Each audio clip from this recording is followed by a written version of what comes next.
The girl was stopped by 3 male classmates. They joked while touching her inappropriately. Eventually, she was forced onto the bed. Her frail body had no strength to resist. In the end, she was repeatedly assaulted by them. She suffered the greatest humiliation of her life. They only let her go when she was utterly exhausted. One of the men put some money into her bag. Limping downstairs, she threw the money on the ground. As soon as she got home, she broke down in tears. Her grandfather rushed over to ask what had happened. Seeing the bloodstains and bruises on her thighs, he instantly understood. He grabbed an axe and was ready to seek justice, but a policeman stopped him. Upon learning about the assault, the officer immediately led his men to the crime scene. They found a bloodstained bedsheet as evidence. Just then, the police chief arrived. It turned out that his son was one of the perpetrators. Sure enough, the 3 criminals were released the very next day. They even flaunted their freedom in front of the old man, watching his granddaughter suffer. The grandfather took her to court to appeal. However, the judge made things difficult for them at every turn. Furious at the injustice, the old man pinned on his medal and sought help from the prosecutor general. But the official refused to offend the police chief for the sake of a retired veteran.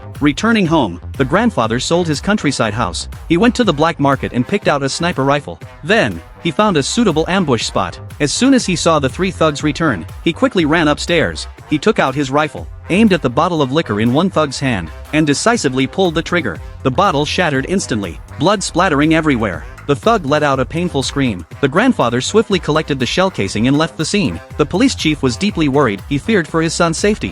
One day, another thug was resting in his car. The grandfather fired a shot, exploding the car's fuel tank. The flames engulfed the thug's groin. His life would never be the same again. Seeing his son hide away in his room, the police chief was heartbroken. He threatened the old man to turn himself in, but the grandfather simply warned him to keep his son in check. Panicking, the police chief rushed home. He knocked on his son's door forcefully, but there was no response. Just as he was about to break the door down, his son, mistaking him for an enemy, shot him dead. Justice had finally been served.